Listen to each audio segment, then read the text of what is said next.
merupakan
pada kegiatan bedah buku Cepat Sembuh Ciko, karya Robertus Paik di Aula Dinas Kearsipan dan Perpustakaan Provinsi NTT tanggal 29 September 2025. Assalamualaikum warahmatullahi wabarakatuh. Waalaikumsalam warahmatullahi wabarakatuh. Shalom. Shalom. Safe. Om Swastiastu. Namo Buddhaya. Salam kebajikan. Salam literasi. Pak Kabit. Ayat baca ayat. Saya minta kita sama-sama semua menjawab. Ayo membaca, ayo menulis. Jadi saya menyampaikan salam literasi, Bapak Ibu menyampaikan ayo membaca dan ayo menulis. Salam literasi. Ayo membaca, ayo menulis. Baik, terima kasih. Dan salam sehat. Sehat selalu. Salam bahagia. Salam damai. Damai. Yang saya hormati Wakil Wali Kota Kupang, dalam hal ini diwakili oleh Kepala Dinas Kesehatan Kota Kupang, Kepala Balai Bahasa Provinsi Nusa Tenggara Timur, perwakilan Bank Indonesia, hadir,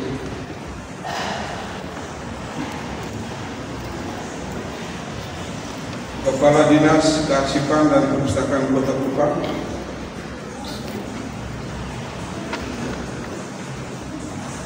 Bapak Ibu guru, mahasiswa dan pelajar,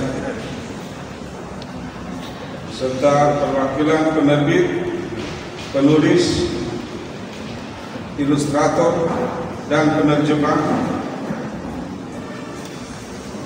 buku Cepat Sembuh Ciko yang akan dibedah pada hari ini, yang saya kasih dan saya banggakan. Bapak Ibu hadirin yang saya hormati, pertama-tama marilah kita panjatkan puji syukur kehadirat Tuhan Yang Maha Kuasa, karena hanya atas berkat-Nya kita sekalian masih memperoleh rahmat kehidupan dan dapat berkumpul di tempat ini dalam keadaan sehat dan bahagia. Bapak Ibu sekalian yang saya hormati, kegiatan bedah buku yang dilaksanakan hari ini merupakan sebuah kegiatan yang sangat positif di tengah isu dan upaya peningkatan budaya literasi yang masih menjadi pekerjaan rumah bagi kita semua, khususnya di Indonesia, di Provinsi Nusa Tenggara Timur. Karena itu, saya memberikan apresiasi tinggi kepada Dinas Kearsipan dan Perpustakaan Provinsi Nusa Tenggara Timur yang telah menyelenggarakan kegiatan bedah buku ini sebagai bagian dari program Gemar Membaca, sekaligus sebagai bentuk komitmen pemerintah Provinsi NTT dalam upaya mewujudkan visi misi gubernur dan wakil gubernur periode 2024-2029. Khususnya misi ini di bidang pendidikan, yakni menghadirkan pendidikan berkualitas, merata, partisipatif, dan tepat sasaran. Pada sisi yang lain, buku berjudul Cepat Sembuh Ciko yang telah diluncurkan pada tanggal 10 April 2025 oleh Ibu Wakil Wali Kota Kupang dan yang akan dibedah hari ini adalah buku yang bertemakan perlindungan satwa liar dan pencegahan penyakit yang bersumber dari hewan atau yang disebut zoonosis. Salah satu yakni penyakit rabies. Bapak Ibu sekalian yang saya hormati, karena itu pada kesempatan yang sangat baik ini saya ingin menyampaikan terima kasih dan apresiasi tinggi kepada pemerintah Kota Kupang melalui Dinas Kesehatan yang berkolaborasi dengan pihak lembaga internasional OHI dan OHCC Universitas Udayana Bali telah menghadirkan buku trilingual atau terbit dalam 3 bahasa, yakni bahasa Indonesia, Inggris, dan Melayu Kupang, berjudul Cepat Sembuh Ciko. Sebagai bagian dari kampanye perlindungan satwa liar dan pencegahan penyakit yang bersumber dari hewan, terima kasih dan apresiasi yang sama kepada tim penerbit, penulis, ilustrator, dan penerjemah buku ini. Kehadiran buku ini tentu menjadi bagian yang tidak terpisahkan dari kampanye isu rabies di Provinsi NTT. Bapak Ibu sekalian yang saya hormati, saya berharap bedah buku pada hari ini dapat memberikan motivasi dan inspirasi bagi pelajar, mahasiswa, guru, dosen untuk terus membaca dan menulis. Ketika kita menulis, kita akan mencari referensi, melakukan riset, walaupun dalam skala kecil, arti kata dapat memotret kejadian, bahkan bermain peran apapun yang kita kehendaki. Demikian beberapa hal yang dapat saya sampaikan pada kesempatan ini, dan dengan memohon berkat dari Tuhan Yang Maha Kuasa serta restu dari Bapak Ibu sekalian, maka kegiatan bedah buku Cepat Sembuh Ciko di Aula Dinas Kaksipan dan Perpustakaan Provinsi Nusa Tenggara Timur pada hari ini, Senin 29 September 2025, saya nyatakan dibuka secara resmi.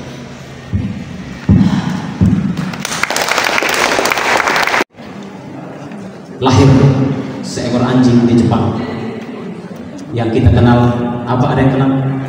Hachiko. Dan dia terkenal dengan kesetiaannya sampai sesudah dia mati pun dibangun monumennya, ya. Dan kisah itu menginspirasi banyak orang, dan mungkin saya salah satunya ketika memilih judul ini. Dan terima kasih Kak Adel dan Kak Yanti, tim dari dinas yang waktu itu setuju saja judul gitu. Cuman kami mengganti dihilangin huruf H-nya Pak Budi, karena masukan kalau ada H katanya itu dari luar Indonesia, jadi menghargai bahasa Indonesia, Ciko saja, C-I-K. Jadi itu kurang lebih alasannya. Dan yang kedua tentu berhubungan dengan hewan apa? Izin Kak Karon, cukup sampai di situ. Oke, siap. Pertanyaan saya, kantor bahasa, Balai Bahasa tahun lalu provinsi yang juara juga tato nenek judulnya. Gitu ya. Bayangkan sebuah karya untuk anak-anak, tapi di luarnya seperti mengabarkan sesuatu yang berbahaya. Tato nenek. Beliau mengangkat budaya Malaka, budaya tato, dan ada juga salah satu bukunya yang terakhir di atas menara Marina Menari di batas negeri. Marina Menari di atas negeri. Tahun lalu. Oke, baik. Dan dua buku ini sebentar akan menjadi milik penanya terbaik, gitu ya, penanya terbaik. Walaupun sudah saya kenal, kalau tidak baik pertanyaannya saya tidak kasih. Oke, ini judul Cepat Sembuh Ciko. Pertanyaan kedua Kak Robi, masuk ke proses kreatifnya. Bagaimana sampai buku ini lahir? Menurut saya juga ada kegelisahan yang ada di dalam.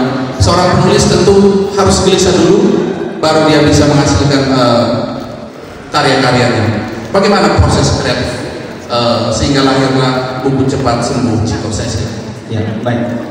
Proses kreatif ini istilah dalam penulisannya, Bapak Ibu terutama adik-adik, ada referensinya banyak sekali dan pendapatnya juga macam-macam. Tapi kalau boleh saya sarankan dari semua referensi itu kurang lebih ada 3. Jadi ada pra menulis, dan pasca menulis. Nah, saya juga mengalami 3 hal itu. Kak Rian juga sama, menulis, tetapi mungkin berbeda, sedikit berbeda dalam tanda petik ya, khusus penulisan cerita anak. Khusus untuk Cepat Sembuh Ciko di tahap pra menulis tentu ada risetnya juga Kak Rian. Dan ini yang kegelisahan saya juga tadi, soal kegelisahan. Saya sudah lama sekali Pak PRT izin Bapak Kepala Balai Bahasa juga, karena saya melihat ada ruang kosong dalam literasi kita. Maksud saya adalah saya berusaha mencari apa? Ada lompatan-lompatan yang tidak banyak dilirik dan banyak orang melangkahi itu. Iya, ujung-ujung peningkatan literasi langsung pada produknya. Dan itu yang mau saya titipkan. Jadi ada risetnya juga Pak Rian. Dan di sini saya bersyukur karena dari panitia penyelenggara menyiapkan juga semacam konsultan, kakak dokter ya, yang tidak sempat hadir. Jadi kita diskusi, saya juga riset secara pribadi, mencari hal-hal yang hasilnya saya bawa ke dalam bentuk cerita anak. Jadi bagaimana istilah-istilah teknis termasuk di dalamnya. Jadi itu pra. Lalu saat penulisan itu lagi-lagi, kalau khusus cerita anak itu kita ada beberapa istilah, antara lain premis. Premis itu kita ada 3 hal saja. Siapa tokoh yang kita angkat, apa yang dikehendakinya, dan tantangannya apa, lalu solusinya apa. Itu kurang lebih 3 hal yang kita pegang. Sama berlaku juga dalam seleksi di Balai Bahasa, seleksi di nasional juga. Ada premis, juga hal-hal lain, ada juga namanya storyboard atau papan cerita. Jadi kita menulis buku lain itu beda, tapi khusus cerita anak seperti ini ada papan cerita. Jadi ada kolomnya, halaman, teks, lalu deskripsi, ilustrasi. Misalnya halaman 1, teksnya, Ciko berlari dan seterusnya. Deskripsi ilustrasi seorang anak laki-laki menggiring bola dan seterusnya. Itu namanya storyboard atau papan cerita. Kemudian ada kelengkapan lain seperti yang tertulis di belakang, itu kita kenal dengan istilah blur. Nggak tahu bahasa Indonesianya apa itu, tapi di KLN juga kita pakai blur gitu, blur, ringkasan kecil di belakang dan alat teknisnya. Pasca menulis atau sudah kita menulis, tidak langsung terbit juga Kak Rian. Saya tidak ingat berapa kali kita zoom ya, ada zoomnya banyak sekali kita diskusi. Apalagi ini tantangannya sedikit berbeda Pak Kepala Balai. Kalau selama ini bahasa di Balai Bahasa, ini luar biasa. Kita beri aplaus untuk Dinkes Kota karena terbit dalam 3 bahasa, trilingual. Jadi bahasa Indonesia, kemudian saya dibantu oleh tim penerjemah, ada penerjemah bahasa Inggris dan bahasa daerah kita pilih Melayu Kupang waktu itu, karena kita di Kupang. Nah, jadi sudah pasca menulis yang kita lakukan mereview kembali. Lalu ada juga karena berkaitan dengan gambar, jadi kita bekerja sama dengan ilustrator sampai dengan penerbitnya. Dan terakhir kemarin terima kasih untuk Dinkes Kota Kupang, kemarin sudah menghadirkan Ibu Wakil tanggal 10 April kita launching di Taman Budaya. Dan tidak hanya launching tapi juga ada dikemas dalam pentas seni juga, saya pikir ada apa ini, apa istilahnya, storytelling ya, oleh teman-teman dari Teater Timur. Jadi anak-anak membawakan adaptasi cerita ini ke panggung, bagus sekali. Saya rekam itu dan ada di channel YouTube saya. Mungkin seperti itu. Oke. Kita lanjut. Baik, Kakak Robi, proses kreatif, tepuk tangan. Sekali lagi untuk Kakak Robi atas berbagi pengalaman awal tentang proses kreatif. Sebelum masuk ke isi buku, memang betul buku ini memang dalam 3 bahasa: Cepat Sembuh Ciko, bahasa Indonesia, setelah itu Get Well Soon Ciko, English, dengan satu lagi Cepat Baik Ciko. Karena harus baca nih, harus dengan dia punya logatnya juga ya. Oke, berikut izin Ibu Dokter, satu pertanyaan awal dari saya. Dalam karya Cepat Sembuh Ciko ini, artinya sejauh mana peran Dinkes Kota Kupang untuk dalam refleksi saya untuk membuat sehat warga Kota Kupang, tapi dari perspektif literasi saya, silakan. Baik, terima kasih teman-teman. Jadi sebenarnya inisiasi timbulnya atau munculnya buku ini itu berawal dari kasus rabies yang ada ya. Jadi kalau kita lihat itu data dari kami itu kasus gigitan binatang peliharaan itu cukup besar, termasuk pada anak-anak di bawah umur 5 tahun.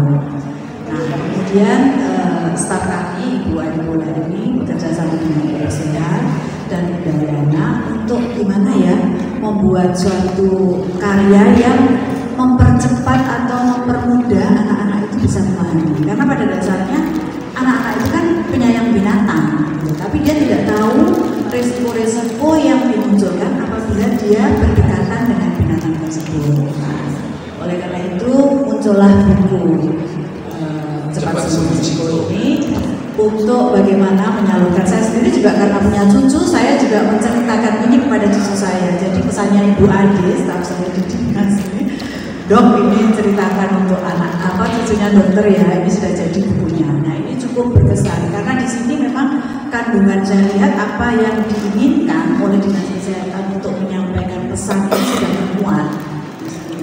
Dan bahkan ada jenis penyakit selain rabies yang dicantumkan ya, seperti adanya kudis di dalam tubuh Ciko ya, data gitu. Dan sebenarnya masih banyak sekali penyakit yang ditimbulkan akibat binatang dan bisa menular ke manusia. Baik, Ibu Dokter, terima kasih banyak. Bapak Ibu, saya membayangkan ketika tadi Ibu Dokter bercerita, saya membayangkan jika semua dinas membuat pendekatan yang sama langsung ke anak-anak, hal-hal yang selama ini konvensional yang kita rasa, mengapa ya anak-anak sekarang ini sering mulai jauh, mulai apa? Tapi menurut yang saya tangkap dari Dokter, kita cari pendekatan-pendekatan yang bagaimana kebijakan-kebijakan untuk lebih dekat kepada anak-anak.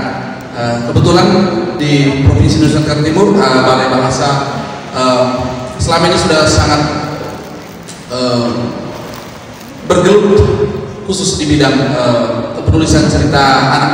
Bapak Kapolda izin sejauh mana pergerakan dari Balai Bahasa Provinsi Nusa Tenggara Timur dalam melestarikan kepenulisan cerita anak khusus di Nusa Tenggara Timur. Saya silakan. Baik, terima kasih. Ya, tadi di awal disampaikan bahwa membuat cerita anak itu susah kan? Dan saya pikir saya juga harus mengerti itu, dan sekalian juga mungkin berpikir yang sama dengan saya kalian. Bagaimana mengomposisi kalimat, bagaimana memilih kata, kemudian susun menjadi satu kalimat dengan berciri khas atau dengan mempertimbangkan siapa calon pembaca kita, itu tidak mudah. Kalau calon pembaca kita anak-anak yang katakanlah baru bisa belajar membaca begitu, usia PAUD atau mungkin TK atau SD kelas 1 itu jauh lebih sulit daripada kita membuat cerita yang calon pembacanya adalah mereka yang lebih tinggi dari sisi usia, apalagi kalau dikaitkan dengan STEAM gitu ya, Science, Technology, Engineering, Art, dan Math, itu juga lebih susah. Apalagi di Badan Bahasa Kalian ada syarat ketika ingin menyusun cerita anak tidak boleh ada kata-kata yang berkonotasi kekerasan, berkonotasi negatif, bahkan apalagi yang terkesan atau berhubungan dengan mistik, kira-kira begitu. Sementara sebagian besar cerita anak, sebagian besar yang barangkali bisa kita generasikan cerita daerah di sebagian besar daerah Indonesia, semuanya berkaitan, hampir semuanya berkaitan dengan mistik, hampir semua berkaitan dengan kutub-kutub, hampir semua berkaitan dengan kedurhakaan. Itu semua ada dalam cerita daerah di seluruh Indonesia. Saya pikir tidak hanya di NTT, di semua daerah juga sama. Nah, itu harus kita minimalkan, bahkan kalau bisa kita nihilkan, kita tiadakan seperti itu dengan mengomposisikan ini, memarafrasakan ini menjadi kata dan kalimat yang dapat diterima. Nah, itu barangkali satu level kesulitan tersendiri kalau lihat, karena kita harus bisa bagaimana menyampaikan kalau satu cerita anak ini diambil dari satu benda, bagaimana supaya pesan lebih tetap sama, tetapi dengan kemasan cerita yang ramah anak, itu juga agak susah. Makanya dari kami di Badan Bahasa dan Badan Bahasa beberapa tahun ini menyelenggarakan, sebelum adanya penunjukan siapa yang kami undang untuk intek cerita anak, selalu ada saya menggunakan pemisahan cerita anak, dari mana kita menjaring, memilih, memilah mereka-mereka yang potensi untuk membuat cerita anak, kemudian kita seleksi dan baru kita intekkan. Kesulitan yang spesifik sekali ya untuk membuat cerita anak, karena bagaimana kita bertutur, bagaimana kita bercerita, bagaimana kata dan kalimat yang kita gunakan itu tidak mengganggu kondisi mental mereka sebagai anak-anak, tetapi di sisi lain kita juga berkewajiban untuk bagaimana mereka dengan mudah menerima pesan dari cerita yang kita tulis. Itu yang barangkali dari kesulitan yang kita hadapi. Dan saya pikir dengan mengemas pesan-pesan bahaya rabies, kemudian anjuran untuk vaksinasi, kemudian anjuran untuk sayang binatang dan seterusnya, kalau itu terkemas dalam satu cerita yang sangat bagus ini, tentu anak-anak juga tidak merasa terganggu, karena sampai dengan sekarang barangkali tidak hanya terjadi ketika saya dasar dulu ya. Saya tidak tahu apakah kelas 4-5 sudah dasar sekarang masih diwajibkan divaksin di kelas, itu tugas dari dinas kesehatan datang ke sekolah. Nah, dulu ketika saya kecil, ketika saya sekolah dasar, hampir satu sekolah kan kosong satu kelas kosong karena lari semua, takut semua. Tapi sekarang dengan adanya banyak sekali buku cerita seperti ini yang termuat di situ, pesan-pesan kesehatan, pesan-pesan bagaimana kita melakukan tugas-tugas sosial kita sebagai anak maupun sebagai orang dewasa begitu. Saya pikir ini adalah media yang sangat baik untuk bagaimana pemerintah menyampaikan program-programnya, dan anak-anak kita juga menyampaikan pesan-pesan yang ingin diterima dengan baik oleh masyarakat. Baik Pak Budi, terima kasih banyak. Teman-teman, kita berikan tepuk tangan sekali lagi untuk Bapak Kepala dan juga Ibu Dokter. Saya kembali lagi ke kakak penulis, kakak Robi.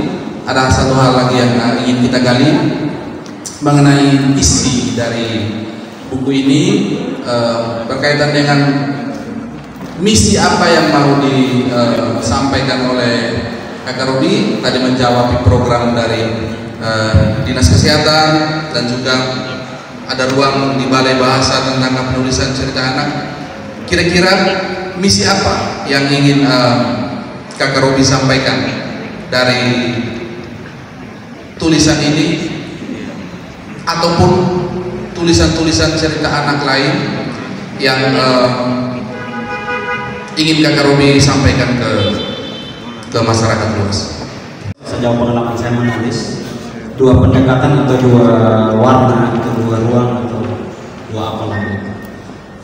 Yang pertama, kita menulis dalam arti menulis lepas dalam tanda petik, dan yang kedua menulis dalam konteks tertentu.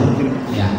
Nah, buku ini mungkin yang bagian kedua itu dalam konteks tertentu, dalam hal ini sayembara itu. Jadi sayembara juga, kemudian temanya sudah ada, semacam jurnis termasuk misi dan lain-lain juga apa yang akan kita tampilkan dalam buku sudah ada.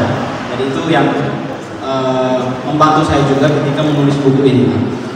Kalau pertanyaan kekerian ke misi, ya saya pikir sesuai informasi awal tadi di sambutan Bapak PLT juga sudah ada, bahwa buku ini dalam rangka kalau saya pakai istilah bisa kampanye perlindungan satwa liar.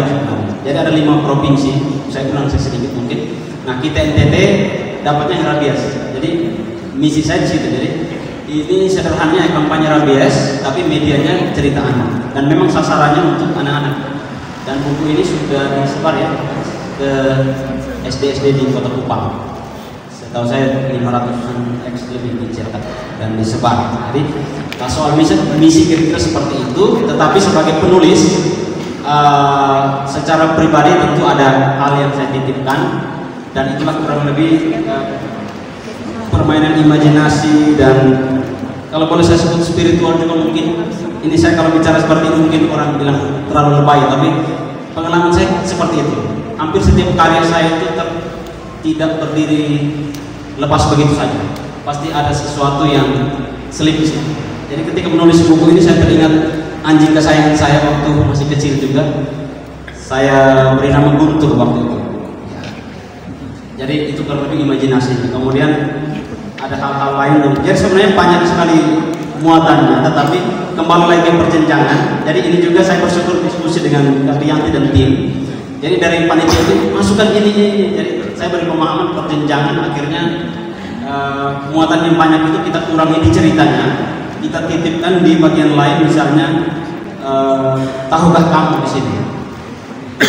Di dalam cerita itu kita tidak terlalu berat biar anak menikmati ceritanya, tapi kita kasih clue-cluenya. Jadi misalnya soal rabiesnya sendiri kita tidak panjang lebar, penyebab rabies 1, 2 itu tidak ada di ceritanya, kita singgung sedikit. Itu secara teknis kita masukkan di tahukah kamu. Tadi disinggung Bapak Budi juga soal kalau kita sebut di kantor Balai Bahasa di GLN juga itu ada fakta STEM atau STEAM, sains dan kawan-kawan. Jadi kita sisipkan di situ. Itu soal misinya, dan misi yang di luar ini mungkin itu saya sudah titipkan di 1 lembar. Kalau Bapak Ibu dan kakak semua dapat, itu silakan dibawa dan dibaca. Ini saya dapat waktu pembukaan penulis terpilih bahan bacaan di Jakarta, sambutan oleh Kepala Badan. Ada 2 hal. Yang pertama, bahwa di Indonesia masih kekurangan bahan bacaan yang sesuai dengan minat anak-anak. Jadi buku bisa jadi banyak juga, tapi yang cocok dengan usia dan perkembangan itu masih kurang. Dan yang kedua disinggung oleh Bapak Kepala Badan waktu itu soal pemahaman literasi. Ya, banyak kalangan yang masih menilai literasi hanya urusan perpustakaan, hanya urusan guru bahasa, mungkin hanya urusan Pak Budi dan teman-teman di Balai Bahasa, hanya urusan penulis buku anak. Nah, hari ini saya pikir kita sudah keluar dari situ, karena di samping di tengah-tengah kita ada Kadis Kesehatan. Jadi kesehatan tidak hanya urus vaksin atau suntik orang, sekarang ada MBG ya. Literasi juga masuk situ. Itu sebenarnya kerinduan saya. Jadi kurang lebih itu misi, dan sesungguhnya banyak sekali yang berlarian di kepala, tapi melengkapi ini saya bacakan ini saja. Saya baca esai Budi Dharma, dan ada satu yang menarik kutipan. Dia katakan begini: sastra memang karya tulis, akan tetapi yang paling penting bukan tulisannya, melainkan apa yang di dalamnya. Sastra juga berkaitan dengan keindahan, tetapi yang terpenting bukan soal bahasanya, tetapi bagaimana karya itu berhasil mendekati kebenaran. Kita baca bagaimana pesan-pesan itu sampai ke orang. Kurang lebih seperti itu. Oke, baik Kak Robin. Bapak Ibu dan teman-teman semua, rasa-rasanya tidak elok kalau hanya kami di depan saja yang bercerita, menyampaikan pendapat. Kesempatan berikutnya saya beri kesempatan untuk adik-adik, Bapak Ibu, teman-teman semua untuk menyampaikan mungkin ada pikiran, apresiasi, saran, pertanyaan, boleh supaya membantu saya, gitu ya.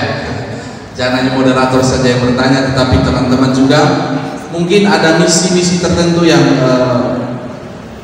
tidak hanya mengikuti guru bahasa Indonesia mungkin hari ini, tetapi ketika mendengar cerita tadi, ketika mendengar penjelasan tadi, saya pikir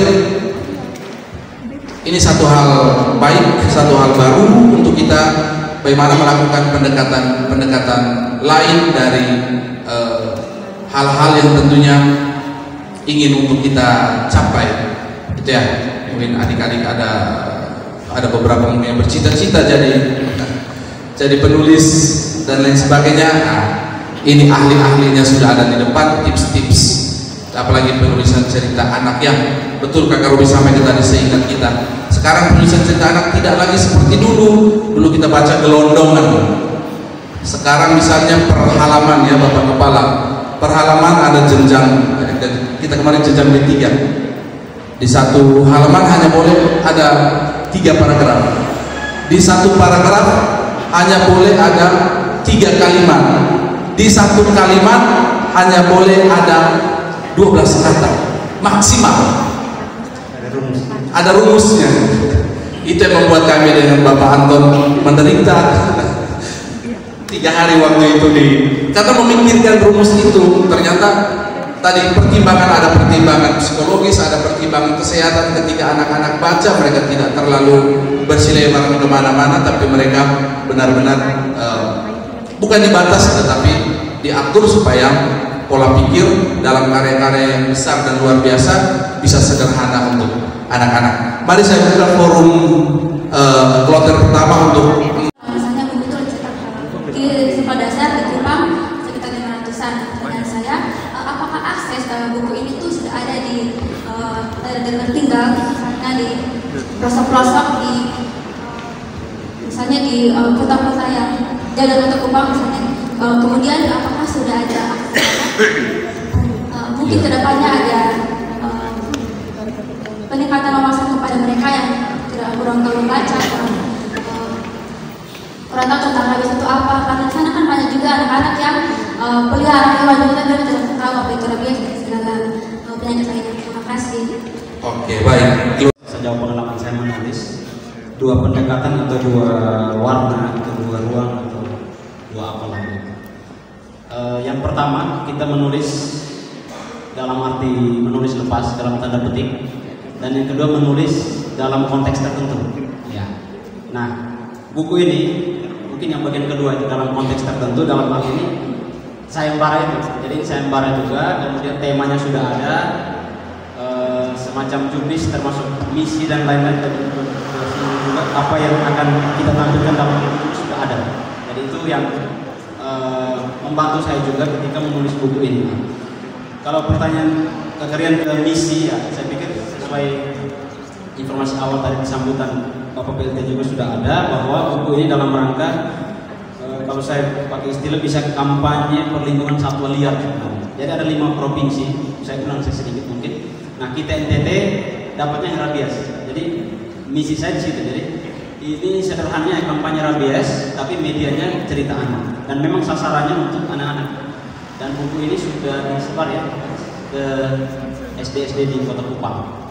Setahu saya 500-an X lebih dicetak dan disebar. Jadi soal misi kira-kira seperti itu. Tetapi sebagai penulis, secara pribadi tentu ada hal yang saya titipkan, dan itulah kurang lebih permainan imajinasi dan kalau boleh saya sebut spiritual juga mungkin ini saya kalau bicara seperti ini mungkin orang bilang terlalu lebay, tapi pengalaman saya seperti itu. Hampir setiap karya saya itu tidak berdiri lepas begitu saja. Pasti ada sesuatu yang selip di situ. Jadi ketika menulis buku ini saya teringat anjing kesayangan saya waktu masih kecil juga. Saya beri nama Guntur waktu itu. Jadi itu kurang lebih imajinasi. Kemudian ada hal-hal lain. Jadi sebenarnya banyak sekali muatannya, tetapi kembali lagi ke perjenjangan. Jadi ini juga saya bersyukur diskusi dengan Kak Rianti dan tim. Jadi dari panitia itu masukkan ini. Jadi saya beri pemahaman perjenjangan, akhirnya muatan yang banyak itu kita kurangi di ceritanya, kita titipkan di bagian lain, misalnya tahukah kamu di sini. Di dalam cerita itu kita tidak terlalu berat biar anak menikmati ceritanya, tapi kita kasih clue-cluenya. Jadi misalnya soal rabiesnya sendiri kita tidak panjang lebar, penyebab rabies 1, 2 itu tidak ada di ceritanya, kita singgung sedikit. Itu secara teknis kita masukkan di tahukah kamu. Tadi disinggung Bapak Budi juga soal kalau kita sebut di kantor balai bahasa di GLN juga itu ada fakta STEM atau STEAM, sains dan kawan-kawan. Jadi kita sisipkan di situ. Itu soal misinya, dan misi yang di luar ini mungkin itu saya sudah titipkan di satu lembar. Kalau Bapak Ibu dan kakak semua dapat, itu silakan dibawa dan dibaca. Ini saya dapat waktu pembukaan penulis terpilih bahan bacaan di Jakarta, sambutan oleh Kepala Badan. Ada 2 hal. Yang pertama, bahwa di Indonesia masih kekurangan bahan bacaan yang sesuai dengan minat anak-anak. Jadi buku bisa jadi banyak juga, tapi yang cocok dengan usia dan perkembangan itu masih kurang. Dan yang kedua disinggung oleh Bapak Kepala Badan waktu itu soal pemahaman literasi. Ya. Banyak kalangan yang masih menilai literasi hanya urusan perpustakaan, hanya urusan guru bahasa, mungkin hanya urusan Pak Budi dan teman-teman di balai bahasa, hanya urusan penulis buku anak. Nah, hari ini saya pikir kita sudah keluar dari situ, karena di samping di tengah-tengah kita ada Ibu Kadis Kesehatan. Jadi kesehatan tidak hanya urus vaksin atau suntik orang, sekarang ada MBG ya. Literasi juga masuk situ. Itu sebenarnya kerinduan saya. Jadi kurang lebih itu misi, dan sesungguhnya banyak sekali yang berlari di kepala, tapi melengkapi ini saya bacakan ini saja. Saya baca esai Budi Dharma, dan ada satu yang menarik kutipan. Dia katakan begini: sastra memang karya tulis, akan tetapi yang paling penting bukan tulisannya, melainkan apa yang di dalamnya. Sastra juga berkaitan dengan keindahan, tetapi yang terpenting bukan soal bahasanya, tetapi bagaimana karya itu berhasil mendekati kebenaran.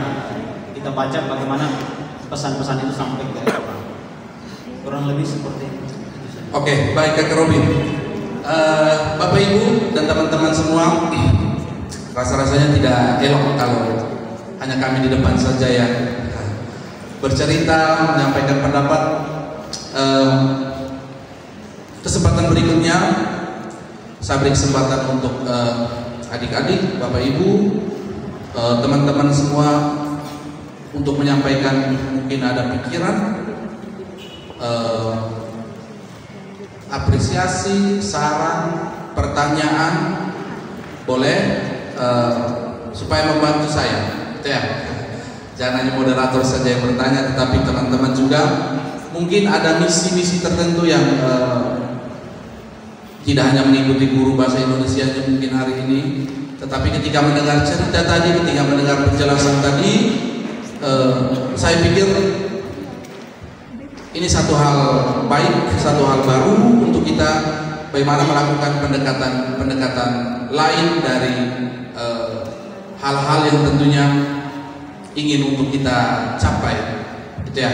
Mungkin adik-adik ada beberapa yang bercita-cita jadi penulis dan lain sebagainya. Nah, ini ahli-ahlinya sudah ada di depan, tips-tips, apalagi penulisan cerita anak yang betul Kakak Robi sampaikan tadi, seingat kita sekarang penulisan cerita anak tidak lagi seperti dulu kita baca gelondongan.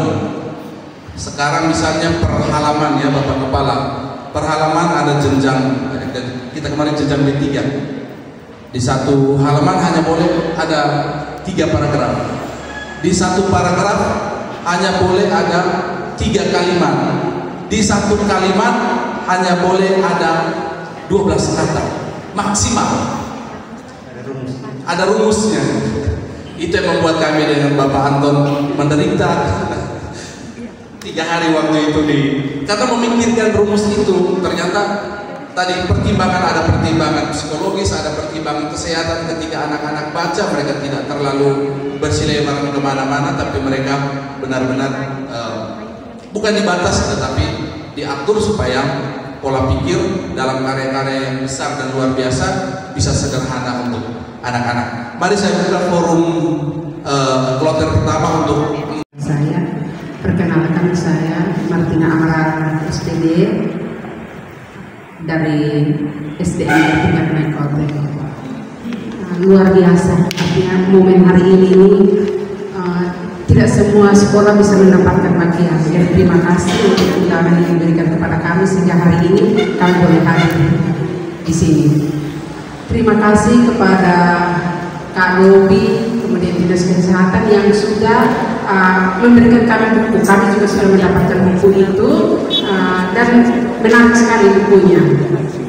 Kalau tadi Kak Robi sampaikan bahwa misinya itu untuk tidak hanya membuat anak itu membaca, tetapi anak juga memahami, dan itu sudah kerjasama dengan kesehatan, itu sangat baik. Saya bukan bertanya, tapi saya mau minta bantuan dari Kak Robi dan tim supaya artinya Kak Robi ini penulis. Ya baik, terima kasih.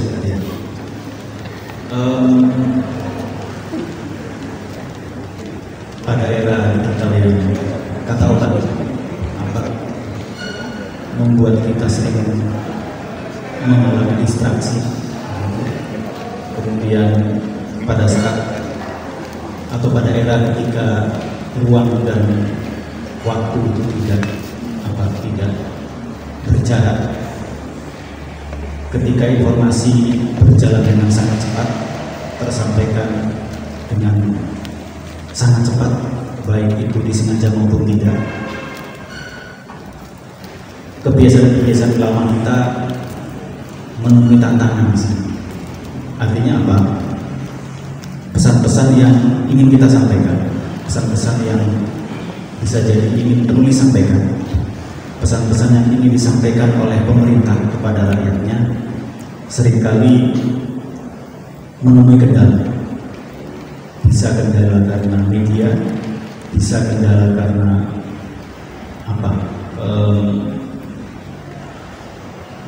penyalahartian pesan, bisa kendala karena caranya yang tidak baik. Nah, saya pikir dengan adanya media berupa buku seperti ini, pesan-pesan positif dari penulis, termasuk dari Dinas Kesehatan, untuk kita mewaspadai, kemudian meliterasi diri dengan apa itu rabies, bahayanya seperti apa, dan bagaimana kita mengalurkan informasi kita itu kepada anak-anak kita, orang-orang di sekitar kita. Tentu ini akan menjadi satu media yang sangat baik, satu media yang sangat produktif, dan insya Allah di sini juga tidak hanya tersimpan atau terimplisitkan pesan-pesan yang secara khusus berkaitan dengan rabies, tetapi pesan-pesan sosial lain juga banyak tersimpan di sini. Salah satunya tadi disampaikan oleh Bapak yang menyampaikan bahwa anjing bukan makanan. Kemudian kalau saya baca satu kalimat di sini,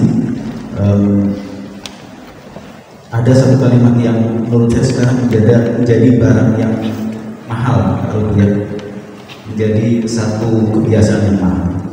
Rino, ini kalimat pertama. Rino mengirim bola di tengah lapangan. Hampir setiap sore dia bermain sepak bola bersama teman-temannya. Sekarang ini menjadi satu kegiatan yang mahal. Karena apa?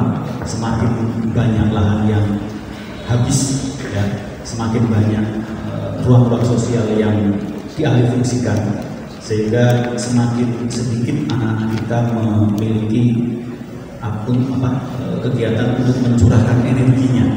Kalau dulu barangkali kita bisa bermain sepak bola, belum pulang sebelum dipanggil ibu gitu ya, sampai maghrib begitu. Tapi sekarang di desa pun hal itu menjadi barang yang mahal, apalagi di kota. Itu salah satu pesan yang juga saya baca di sini. Tidak hanya melulu bias, tetapi ada juga pesan-pesan. Dan dari bukulah, dari karyalah ya, sastrawan juga bisa menyampaikan pesan-pesan yang sebenarnya menohok, tetapi dikemas dengan satu budaya yang tidak mengajari orang, tidak menghakimi orang, tetapi langsung pada poinnya dengan bahasa yang dinamis dan akurat. Barangkali demikian yang bisa saya sampaikan. Baik, Bapak Kepala, terima kasih. Selanjutnya Ibu Dokter. Baik, Bapak Ibu sekalian, kita tahu bahwa sakit itu tidak hanya muncul pada diri kita sendiri, tetapi juga bisa ditularkan melalui lingkungan. Ya, lingkungan itu bisa berupa binatang peliharaan yang ada di sekitar kita, udara, ya, tanaman, dan sebagainya. Sehingga apabila kita di dalam mempertahankan daya tubuh kita itu memerlukan imunisasi, vaksinasi, maka lingkungan kita juga seyogianya seperti itu, ya. Nah, apalagi di dalam hal binatang peliharaan, Bapak Ibu, ini banyak sekali faktor-faktor yang kita harus perhatikan, termasuk kesehatannya. Jadi kalau berani pelihara, berarti harus tuntas, ya. Kalau dia sakit juga harus dibawa ke dokter hewan. Jadi apa yang menjadi kewajiban pada diri kita, maka harus kita terapkan pada lingkungan kita, sehingga kita betul-betul bisa membawa diri, membawa lingkungan kita menjadi pribadi-pribadi yang sehat. Saya kira itu. Baik, terima kasih Bu Dokter.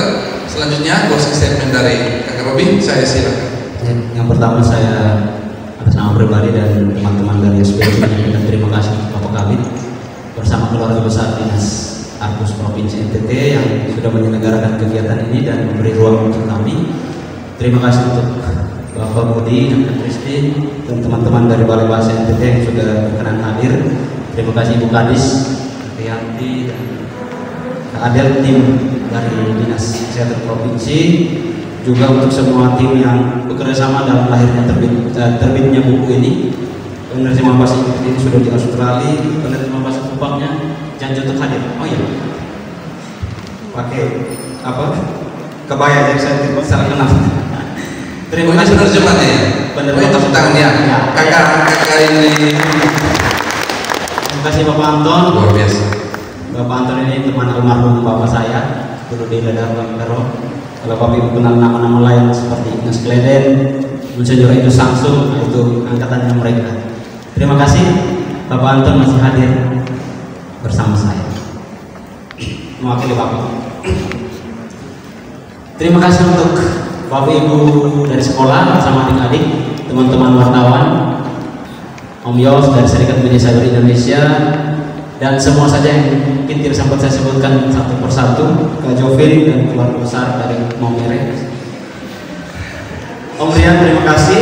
Dan saya ingin menutup, kalau tadi saya buka dengan 10 November tahun 1923 itu tanggal lahirnya Hachiko, anjing yang terkenal dengan kesetiaan di Jepang. Kita di Indonesia tanggal 10 November tahun 1945 itu terjadi pertempuran besar di Surabaya. Dan tokoh sentral yang terkenal waktu itu salah satunya Bung Tomo yang menyuguhkan semangat perlawanan terhadap penjajah waktu itu, terutama Inggris dan Belanda yang kemudian masuk kembali sesudah kita memproklamirkan kemerdekaan pada bulan Agustus. Jadi 10 November tahun 1945 Bung Tomo menyerukan merdeka atau mati. Dan yang menarik Bapak Budi, itu lewat radio.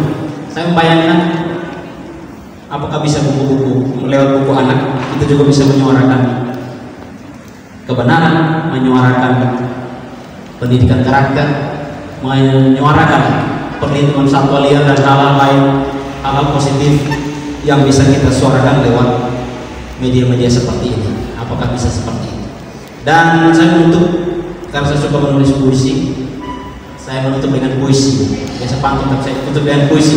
Sekaligus promosi bahwa sementara proses ISBN, nanti saya akan antar ke kantor juga, dan kali ini Arkus Provinsi, nanti kali depan Arkus Kota kalau berkenan, buku itu akan kita launching dan bedah di Arkus Kota. Kumpulan puisi terbaru saya judulnya Ada Yang Lebih Tabah Dari Hujan Bulan Juli. Ya. Sementara prosesnya.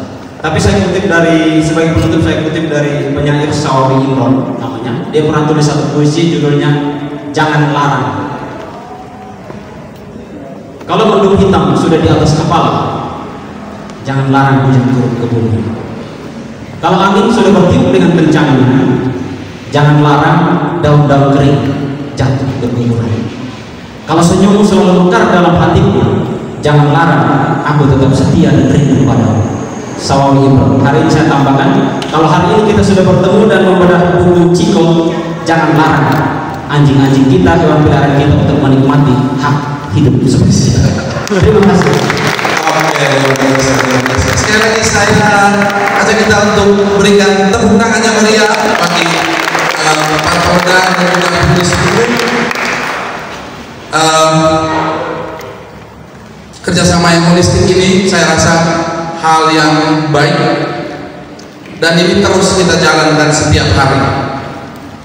Jika tidak hari ini, mungkin minggu depan. Jika tidak minggu ini, mungkin bulan depan. Jika tidak bulan ini, mungkin tahun depan. Segala harapan akan datang yang kita impikan. Cepat sembuh NTT. Terima kasih. Selamat siang untuk kita semua. Shalom.